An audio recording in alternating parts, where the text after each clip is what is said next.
Bienvenidos. Los sacerdotes mayas del sol, los chilames o auhauquines, podían visualizar el futuro de su pueblo cuando su corazón y su mente lograban una unidad con la tierra. Desde allí establecían una columna vertebral energética con nuestro sol, con Lammat, el sol central de las Pléyades, y con Hunahpu en el centro de la galaxia. La unidad les producía una ampliación de la percepción de su conciencia y un estado temporal en el que podían ver acontecimientos futuros. Así pudieron ver que un cometa al que llamaron Ecocan o estrella serpiente anunciaría la llegada de 9 infiernos para su pueblo. También profetizaron que otro cuerpo celeste al que llamaron Tunkak o piedra del cielo aparecería en el último Catún del último Bactún, anunciando la llegada de los 13 cielos. En este último Catún nos encontramos ahora. Acompáñenos a ver qué nos puede traer el cielo. La sexta profecía maya dice que en los próximos años aparecerá un cometa cuya trayectoria pondrá en peligro la existencia misma del hombre. Los mayas veían a los cometas como agentes de cambio que venían a poner en movimiento el equilibrio existente para que ciertas estructuras se transformen, permitiendo la evolución de la conciencia colectiva. Todas las cosas tienen un lugar que les corresponde. Todas las circunstancias, aún las más adversas, son perfectas para generar comprensión sobre la vida, para desarrollar la conciencia sobre la creación. Por esto, el hombre se ve enfrentado constantemente a situaciones inesperadas que le generan sufrimiento. Es un modo de lograr que reflexione sobre su relación con el mundo y con los otros. Así, a lo largo de muchas experiencias en muchas vidas, comprenderá las leyes universales de la razón de la creación. Para los mayas, Dios es la presencia de la vida, tiene todas las formas y su presencia es infinita. El cometa del que habla la sexta profecía fue también anunciado por muchas religiones y culturas. Por ejemplo, en la Biblia, en el libro de las Revelaciones, aparece bajo el nombre de Ajenjo. Si el cometa aparece, es posible que su trayectoria lo lleve a chocar con la Tierra, o bien que por medios físicos o psíquicos logremos desviar su trayectoria. Desde la formación de la Tierra hace 4.500 millones de años, residuos cósmicos llamados asteroides o cometas han bombardeado el planeta continuamente. Los asteroides son rocosos o metálicos, mientras que los cometas están formados de polvo, hielo y pedazos de materia. El hielo se evapora al calentarse por el Sol y produce una atmósfera transitoria, la cola que se despliega por el cielo y puede verse desde millones de kilómetros. Son los residuos de la formación del sistema solar, partes que no lograron fusionarse en un planeta. La mayoría de los asteroides se encuentran en órbitas relativamente estables entre Marte y Júpiter. Funcionan como pequeños planetas que giran alrededor del Sol en una zona llamada cinturón de asteroides. Una teoría basada en textos sumerios afirma que son los fragmentos de otro planeta llamado Marduk, que existió en el sistema solar entre Marte y Júpiter y explotó debido a guerras atómicas de una civilización anterior a la de la Tierra.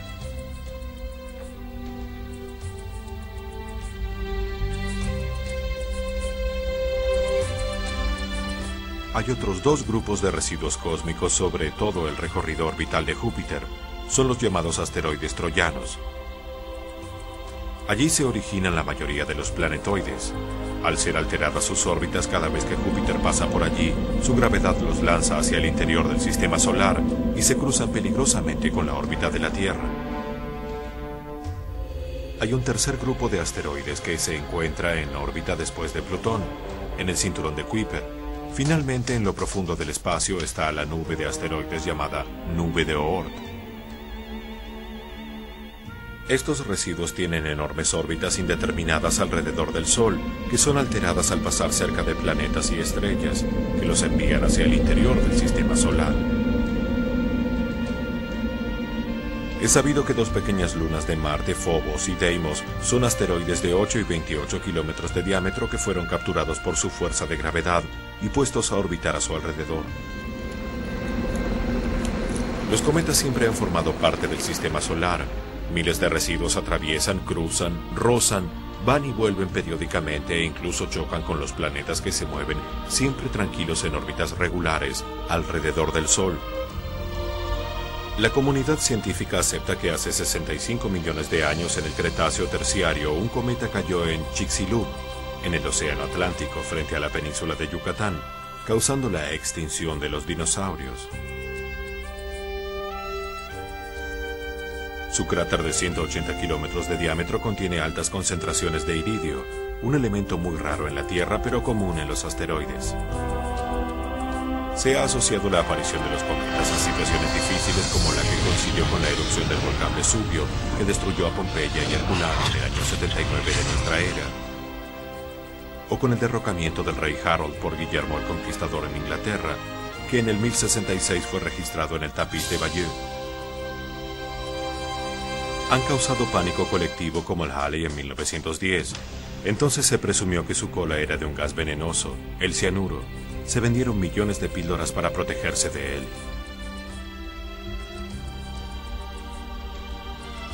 También han sido causantes de suicidios colectivos, como el de los 39 miembros del culto Heaven's Gate en 1997, quienes creyeron que el enorme cometa Hale-Bopp, con 40 kilómetros de diámetro, venía por ellos. Los cometas siempre han generado controversias, pero tal vez nunca tanta como en 1456 cuando reapareció el cometa Halley, y fue considerado un agente del diablo, el cual había que expulsar de los cielos siendo excomulgado por el Papa Calixto III. Fue Isaac Newton el que descubrió que la gravedad mantiene a los planetas girando en órbitas definidas alrededor del Sol. Edmund Halley, su contemporáneo, utilizó estos cálculos para determinar las órbitas de los cometas, anunciando que cada 76 años el cometa Halley regresaría. Por este motivo lleva su nombre. También los cometas han causado desastres regionales como en Siberia, sobre el río Tunguska. Un asteroide de aproximadamente 50 metros de diámetro explotó en el aire en 1908, destruyendo instantáneamente 2.000 kilómetros de espeso bosque. Algunos se acercaron bastante a la Tierra, como el cometa Iraz-Araki-Alcock, que en 1983 se acercó a 6 millones de kilómetros y pudo causar una explosión mayor que si explotaran simultáneamente todas las bombas atómicas existentes. Otros rozaron la Tierra y fueron descubiertos luego de atravesar la órbita, como el caso del asteroide 1989 FC, de 500 metros de diámetro, que pasó a solo el doble de la distancia entre la Tierra y la Luna.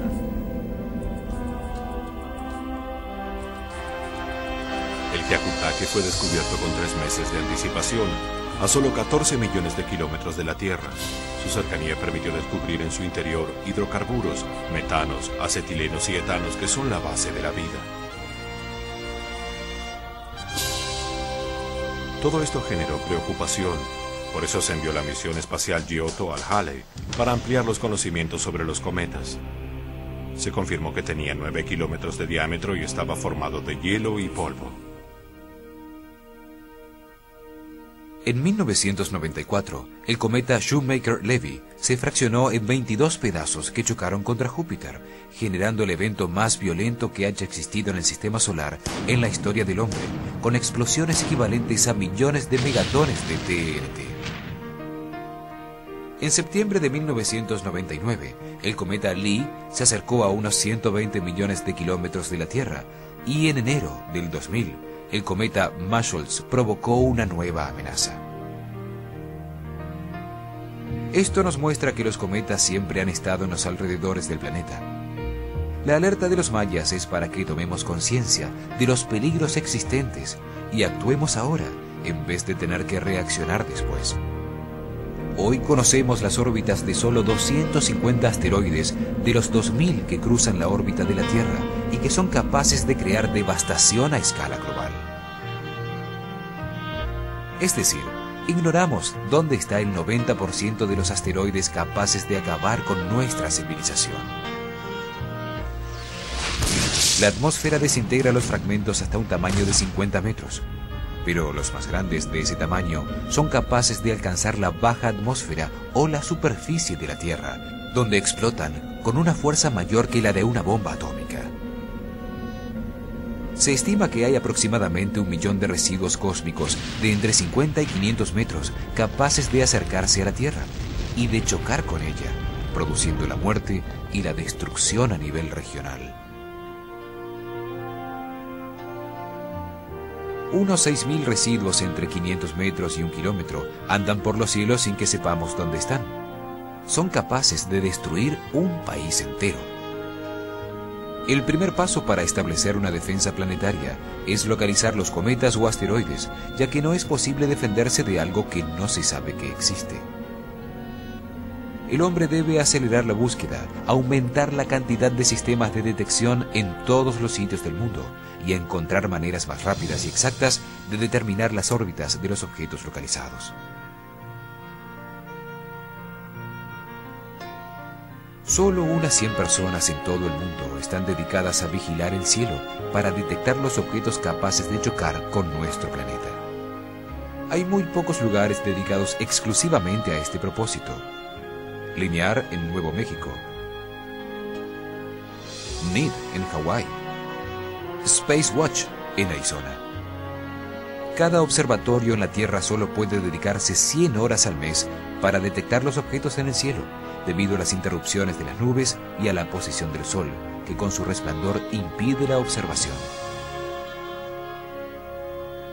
La detección de un asteroide o cometa y la estimación de su órbita requiere de un mínimo de 3 observaciones separadas en el tiempo, que permitan comparar las imágenes y generar un arco de recorrido para determinar si su órbita se cruzaría con la de la Tierra. Otro aspecto que dificulta su detección y localización es la luminosidad del objeto examinado, pues entre más lejos se encuentre y menor sea su tamaño, menos brilla y más difícil es determinar su ubicación. Los mayas nos enviaron un mensaje de alerta para que tomemos conciencia del peligro inminente y movilicemos a nuestra sociedad en un esfuerzo global que trascienda las fronteras de los países. Debe establecerse una base de datos alimentada por todas las naciones e implementar sistemas de búsqueda continua que permitan mantener siempre localizados los cometas encontrados.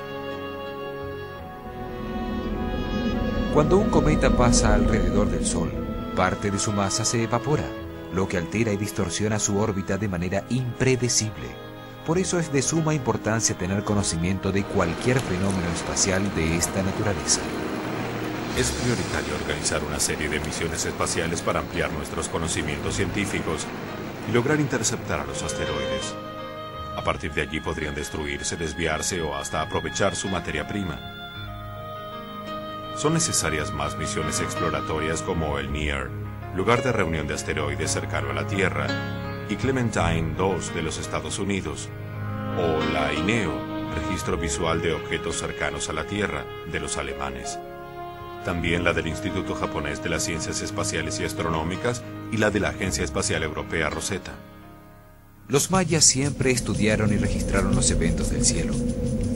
Su alerta fue prevenir al hombre sobre los peligros de no conocer las órbitas y períodos de grandes residuos que se cruzan con la trayectoria conocida de la Tierra. Ellos sabían que para el hombre moderno, descubrir con anticipación un asteroide tan grande que pudiera causar su extinción y luego desviarlo sería uno de los mayores logros de la historia humana y un hecho crucial que nos uniría como especie. Antiguamente la esfera celeste era el dominio de los dioses. La aparición sorpresiva de un objeto desconocido que dominaba la noche era motivo de miedo y misticismo. Por ese motivo, los mayas construyeron observatorios dedicados a estudiar los fenómenos. Querían entender sus impredecibles movimientos en el cielo, especialmente después de que establecieron las posiciones de los planetas y las estrellas. El peligro inminente nos obligaría a construir un nivel de cooperación internacional, a establecer un sistema de comando y control por encima de los países y una estructura de comunicación mundial. Sería la única manera de que los países declinaran su soberanía a una entidad como las Naciones Unidas, dando paso a un gobierno mundial para el bien común. Sería un cambio para aprender a trascender la separación que es la base de nuestra sociedad.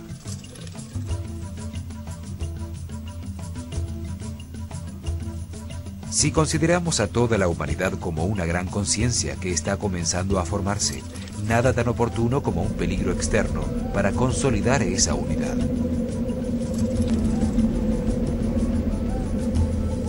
La red mundial de Internet permitió la conexión y comunicación de las células inteligentes individuales y comenzamos a experimentar el conocimiento totalmente compartido, el saber planetario. Además, la aparición en cada vez más seres humanos de un sexto sentido permitiría que evolucionemos a un sistema de comunicación más rápido que la luz, el pensamiento. La organización rápida de un sistema de defensa planetario requiere de la cooperación total de todos los seres humanos. Es una lección de unidad planetaria. Diariamente vemos muchos pequeños meteoritos que se desintegran en la atmósfera, que usualmente entran en ignición, dejando una estela a su paso. Son los llamados popularmente estrellas fugaces. Existe un constante bombardeo de partículas. Cientos de miles de toneladas de materia extraterrestre caen como polvo cada año. Inclusive se especula que la vida en forma de un hidrocarburo fue traída a la Tierra por un meteorito. Estudios realizados en 120 cráteres encontrados en distintos lugares permiten establecer que residuos de 3 a 10 metros se desintegran mensualmente en la atmósfera. Cada 10 años se desintegran objetos de 30 metros de diámetro. Un evento como el de Tunguska sucede una vez por siglo y se puede esperar que un objeto de 100 metros cause estragos cada milenio. La velocidad de entrada de los meteoritos es de 11 a 75 kilómetros por segundo, lo que hace que tengan más energía cinética por kilogramo de peso que los explosivos como el TNT.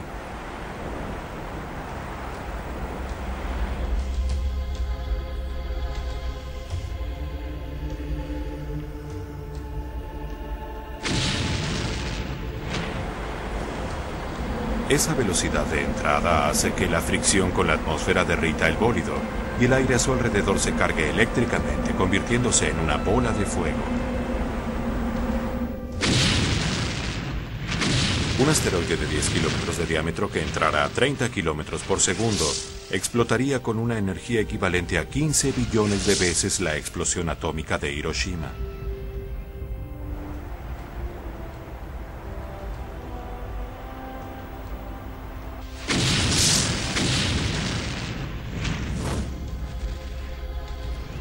Si choca contra la Tierra, movería la corteza y produciría un cráter de 180 kilómetros de diámetro, generando terremotos de más de 8 puntos en la escala de Richter en todo el planeta.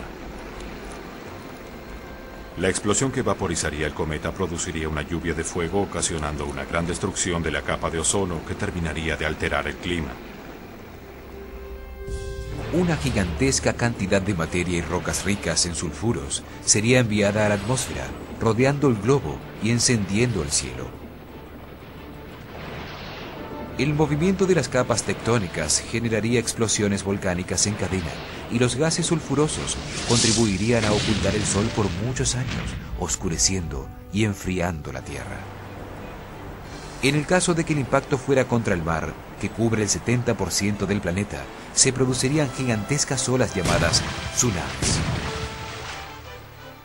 El Laboratorio Nacional de Sandia, una agencia de la NASA, utilizó un superprocesador que ejecuta 1 trillón de operaciones por segundo, un teraflop, para realizar un modelo sobre la situación. Los científicos quisieron averiguar qué sucedería si un asteroide de 1 kilómetro de diámetro, que pesara 1 billón de toneladas, chocara a 60 kilómetros por segundo en el mar frente a Nueva York. Se concluyó que el cometa se vaporizaría instantáneamente con 500 kilómetros cúbicos de océano y produciría una explosión equivalente a la de 10 veces la cantidad de bombas atómicas existentes simultáneamente. El agua vaporizada cubriría totalmente al planeta y olas de 60 metros devastarían todas las ciudades en las costas del Océano Atlántico. Esto generaría un invierno igual que el nuclear estudiado por Carl Sagan, que podría durar cientos de años y ocasionaría seguramente la extinción del hombre. Nuestra sociedad puede defenderse de estas catástrofes. Solo se requiere cambiar apenas la velocidad del meteoro para que, en vez de encontrarse con el centro de la Tierra, pase inofensivamente de largo. Una de las medidas posibles que se estudiaron fue la de utilizar velas solares que lo frenarían, evitando el encuentro con la Tierra. Esto solo si se lo detecta a tiempo. Se fijan al asteroide grandes superficies de Millar, que se inflan como una bolsa de aire. El viento solar ejerce una suave y constante presión, disminuyendo su velocidad, permitiendo a nuestro planeta pasar antes que el bólido por el sitio de encuentro. La ventaja de este sistema es que es seguro para el medio ambiente, relativamente barato, fácil de construir y de poner en órbita. Los riesgos son que las velas no se abran o que no tengan el tamaño suficiente para hacer el trabajo. Otra manera sería desviarlo hacia otra dirección con la fuerza generada por una explosión nuclear muy cerca del asteroide. La desventaja consiste en que la radiación nuclear puede devolverse a nuestra atmósfera y contaminarnos a todos. O la explosión puede fragmentarlo en pedazos sin lograr desviarlo, complicando aún más el problema.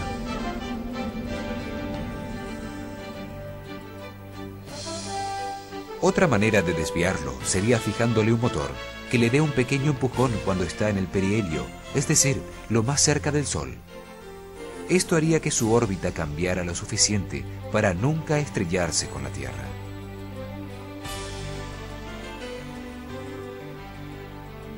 Hay dos opciones para destruir el asteroide o cometa. Una es pulverizándolo con un cohete nuclear en fragmentos inofensivos que solo nos daría un espectáculo de luces al entrar en la atmósfera. La tecnología para lograrlo ya existe, solo se necesita reprogramar el objetivo y puede usarse en el último instante, pero se corre el peligro de la radiación nuclear y las bombas pueden no ser lo suficientemente grandes para destruir el objeto.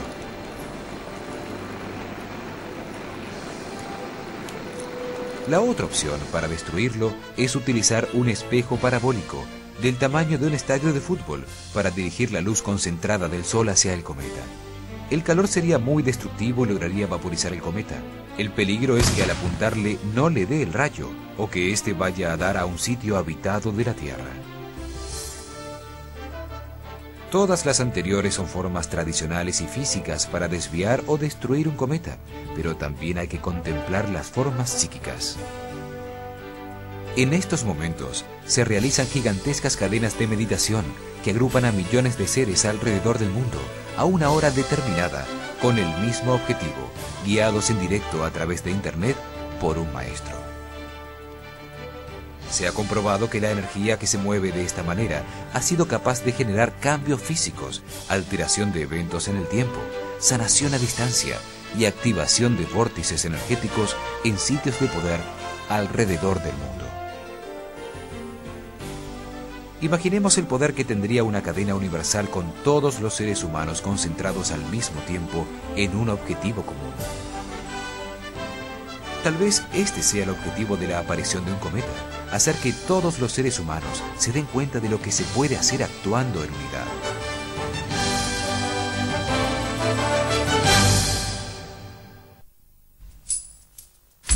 La sexta profecía maya también nos habla de una tradición guardada oralmente por los mayas Chuj de San Miguel Acatán, en la Sierra de los Cuchumatanes, Guatemala. Este pueblo es uno de los encargados de custodiar la sabiduría que los mayas nos dejaron para estos tiempos. Desde tiempos inmemoriales, además del calendario Hab, basado en el sol, y el de Solquim, basado en la luna, manejan otros calendarios que son determinados por Sirio, Venus y Marte. Estos calendarios nos hablan de otros ciclos paralelos al de 5200 Tunes, que marca el comienzo de una nueva era el 22 de diciembre del 2012. Uno de estos ciclos paralelos tiene un periodo de 3600 años y otro nos habla de 9 infiernos y de 13 cielos. En esta tradición se dice que los chilames o sacerdotes solares mayas pudieron visualizar psíquicamente alrededor del año 900 la llegada en 1519 de Hernán Cortés al puerto de Veracruz, en México. Profetizaron que el conquistador llegaría al mundo azteca simultáneamente con un cometa. Lo llamaban Ecocán o estrella serpiente, dando comienzo a 9 infiernos, 9 períodos de 52 años en los que la oscuridad se apoderaría del mundo maya.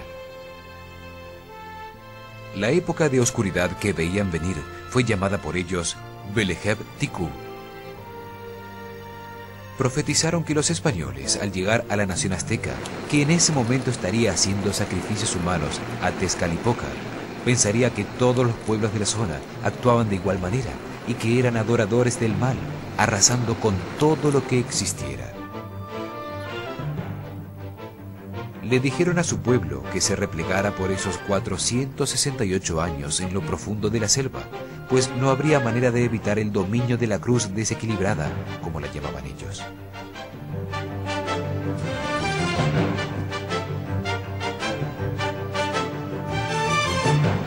Profetizaron que el fuego destruiría los códices, con los conocimientos atesorados por muchos años en distintos sitios de Yucatán, y que todo su pueblo sería considerado en el nivel de evolución de los animales.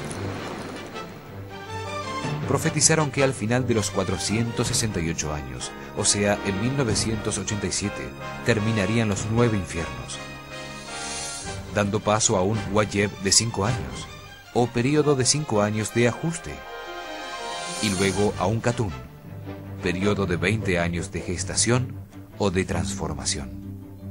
Llamaron a este período el tiempo del no tiempo.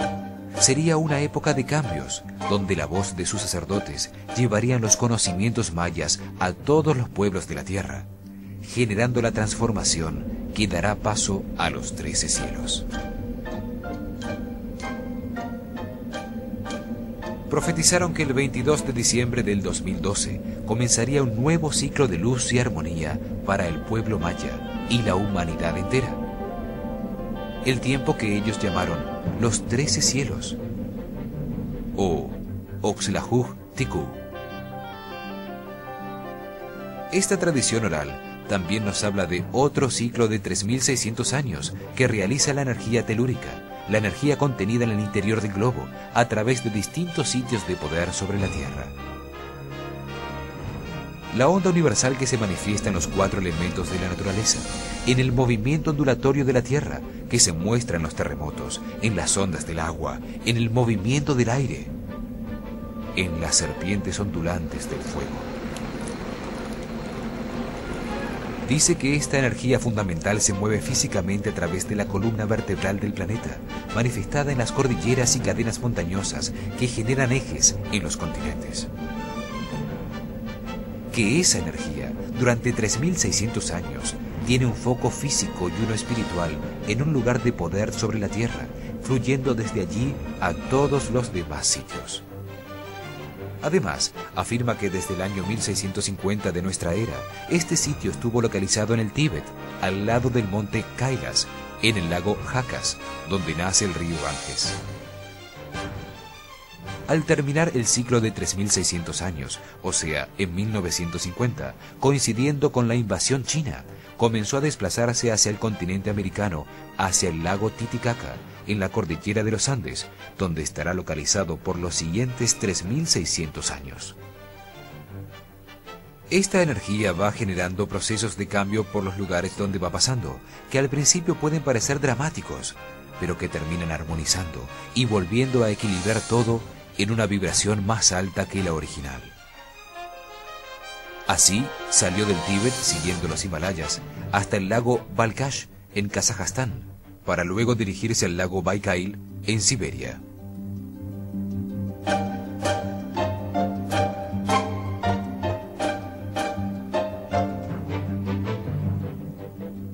Atravesó el estrecho de Bering, llegó a Alaska y a las montañas Mackenzie en Canadá. De allí pasó a las montañas rocosas de Estados Unidos en los años 60, dando lugar a todo el proceso de cambio de conciencia de la población negra norteamericana, a la lucha no violenta y al discurso de Martin Luther King, que decía: tengo un sueño, que todos los hombres han sido creados iguales. Al principio se produjeron situaciones violentas, pero en 1964 se logró la Ley de los Derechos Civiles y el proceso se armonizó. Hoy la integración interracial es un hecho aceptado y natural. A su paso por Centroamérica, provocó todo tipo de terremotos, guerras y conflictos, que produjeron cambios armonizantes, pluralismo, democracia y la unión de la sociedad en busca de paz y progreso para todos.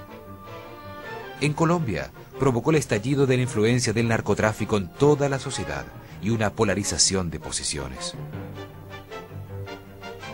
Si todos los sectores sociales que conforman el país armonizan sus posturas desde un cambio interior, se alcanzará la paz.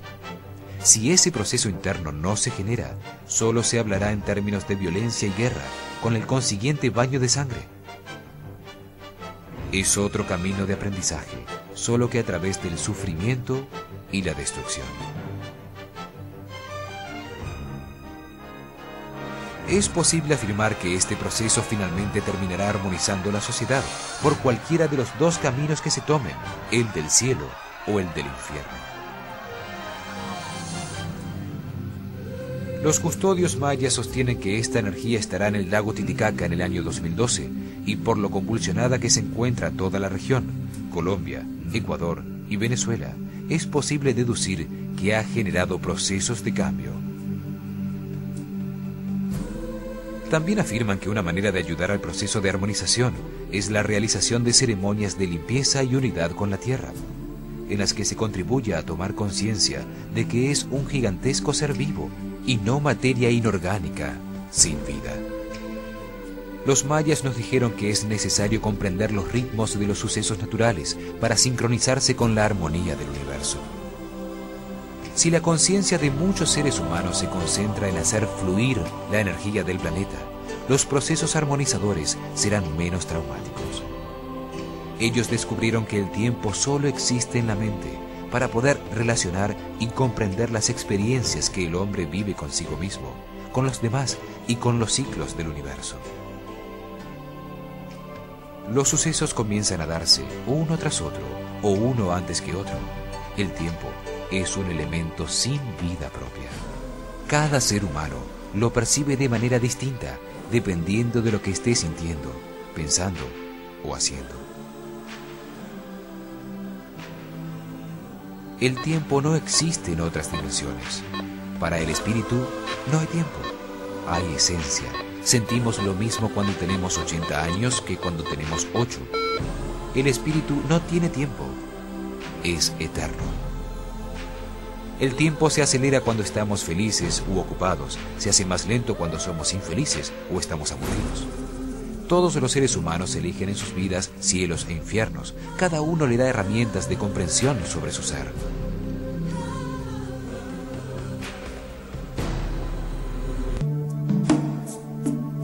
Para los mayas, todo lo que existe está compuesto de partículas, partículas que están en continuo movimiento y vibración. Todo lo que vibra puede representarse en forma de onda. Toda forma de onda puede ser representada dentro de la matriz del Tzolk'in. Todo cuanto existe puede manifestarse dentro de esa matriz matemática. Una partícula puede ser entendida como una parte constitutiva de un átomo, un ser humano, un planeta o una galaxia.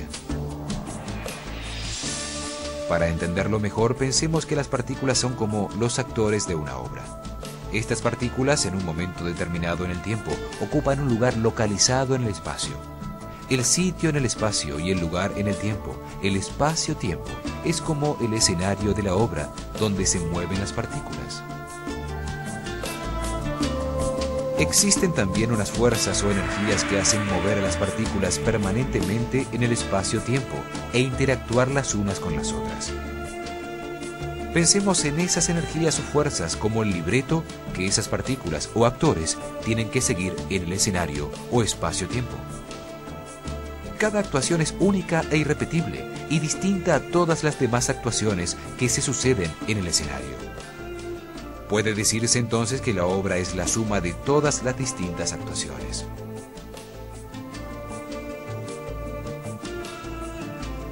La obra también es influenciada por la interacción de los actores con la audiencia, la que a su vez influye en cada actuación. Es decir, la audiencia es como un espejo a través del cual la actuación reacciona consigo misma y con las otras actuaciones.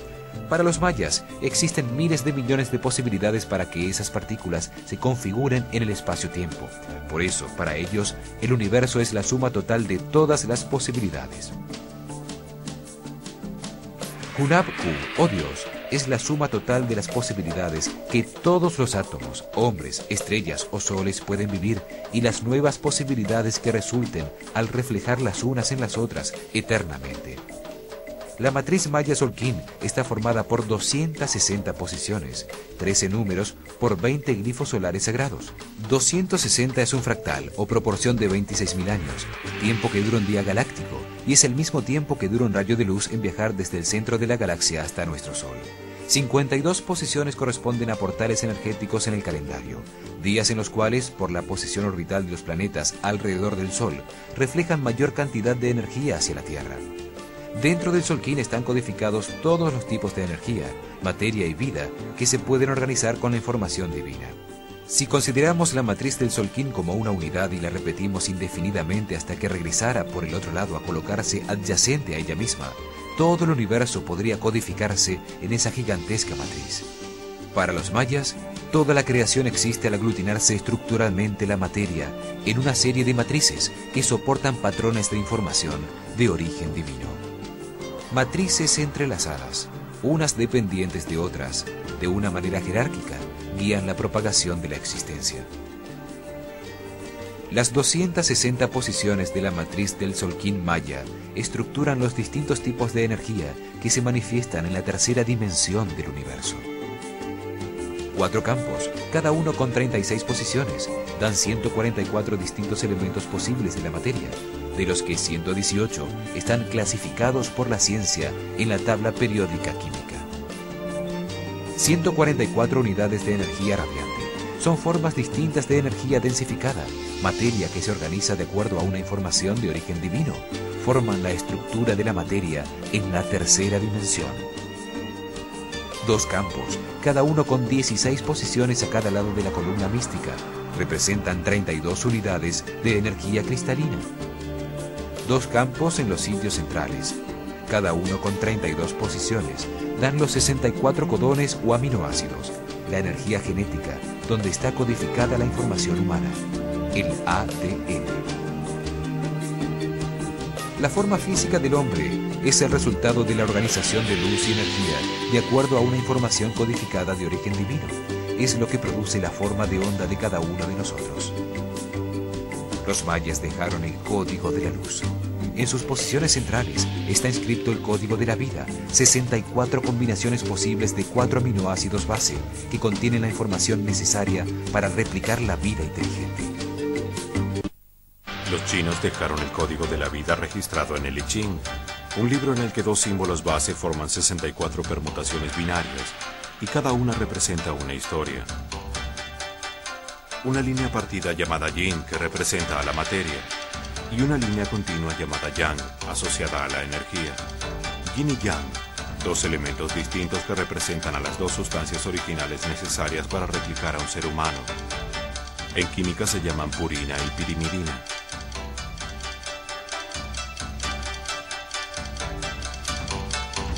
La purina está formada por 5 átomos de carbono y 4 de nitrógeno. Estos átomos se organizan en un anillo hexagonal, unido a un anillo pentagonal.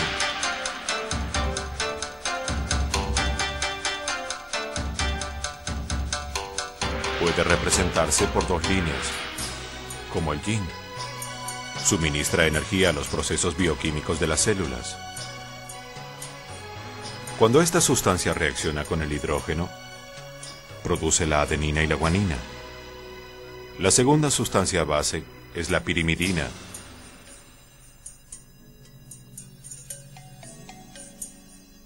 Cuando la pirimidina reacciona con el hidrógeno, produce los otros 2 ácidos nucleicos. Estos se llaman timina y citosina. Un par de líneas partidas o una sola línea completa son la base de las permutaciones. Los dos símbolos iniciales se pueden combinar de 4 maneras distintas, representando a la adenina, la guanina, la timina y la citosina. Las 4 bases se combinan entre sí uniéndose de 3 en 3. Esto produce 64 combinaciones posibles llamadas codones, combinaciones que forman los 20 aminoácidos conocidos.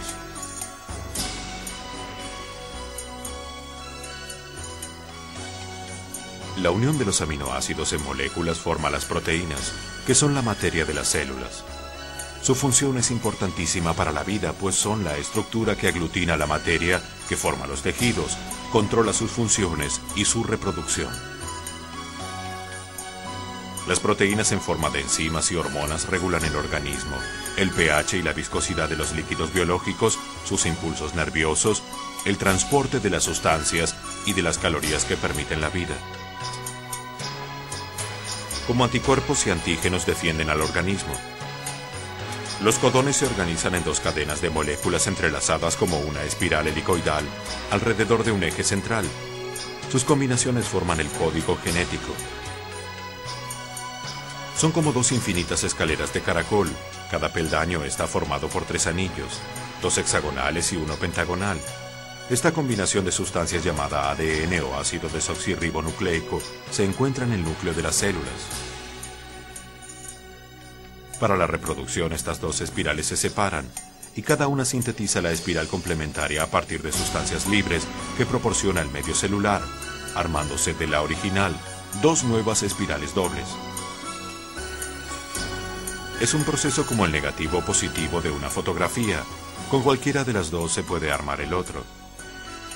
El hombre se reproduce desde una célula original.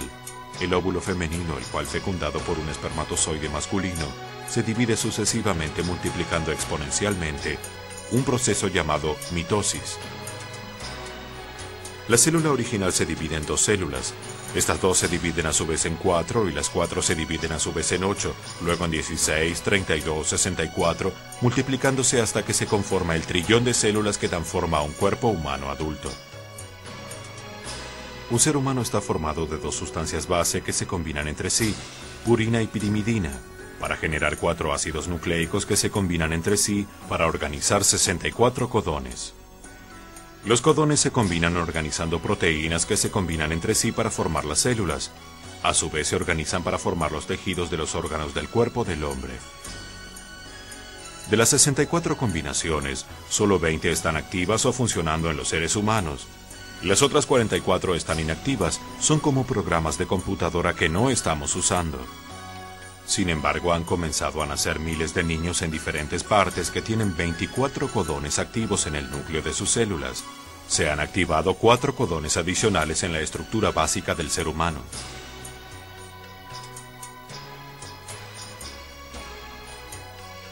Esos niños no se enferman nunca. Vienen con un supersistema inmunológico y con unas facultades psíquicas fuera de lo normal. No necesitan la enfermedad y el miedo que ésta produce como forma para comprender la vida. Comenzaron a aparecer en China y se los llama los niños índigo. Solo con tocar un libro pueden captar y decir una frase cualquiera de cualquier página y pueden mover objetos a distancia. Se comunican entre sí telepáticamente y viven en increíble armonía con su entorno. Esto convierte el ADN en un puente para pasar de un nivel de luz o energía al siguiente. Este es un paso que todos los seres humanos que vivan en la Tierra en el amanecer de la galaxia habrán experimentado. La transformación del ser humano al encontrar en su interior paz y armonía lo colocará en una frecuencia de vibración más alta que corresponde al amor, potenciándolo para poner a funcionar esos codones inactivos. El manejo de niveles de energía más altos como resultado de ese proceso de armonización interior permitirá la transformación física y mental del ser humano, activando sustancias que potencien nuevos sentidos. La estructura del ADN se encuentra en la parte más alta de la matriz de conciencia del planeta y de la raza humana, donde solo se encuentra el amor. Hay que tomar conciencia de los poderes del hombre. de la magia que se puede realizar para convertirse en un ser multidimensional y recorrer el mismo camino que Cristo vino a enseñar. Es preciso aceptar que el universo es mucho más de lo que percibimos con nuestros sentidos, que no se trata de llevar a cabo procesos de acumulación y posesión de objetos y personas. Hay que darse cuenta de que el hombre no está solo en el universo, que hay otros seres o entidades de existencias paralelas, los ángeles, los elementales, Enoch, Thoth, Saint Germain, los seres de luz, las hadas y las conciencias galácticas. Es necesario encontrar un camino que lleve a la telepatía, un camino en el que el hombre tenga tanta energía interna que sea capaz de irradiarla permanentemente, un camino sincronizado con los ciclos de la naturaleza y con la mente abierta a la galaxia. Los mayas predijeron que desde 1999 tenemos solo 13 años para despertar, porque la base esencial del universo es la libertad de conciencia, y para encontrarla siempre tendremos dos caminos, uno de cielo y otro de infierno. Los peligros anunciados como los cometas son situaciones útiles para conducir al hombre hacia el aprendizaje. Las situaciones difíciles existen en la vida del hombre para lograr comprensión, pues solo a través de ella podremos sincronizarnos con los ritmos de la naturaleza, la Tierra y la galaxia. En nuestro próximo programa veremos la séptima profecía maya. Nos habla del paso de nuestra conciencia a una nueva dimensión donde manejaremos niveles más altos de energía, donde viviremos en sincronía con el planeta, en un universo de paz y armonía. Acompáñenos en su canal Caracol.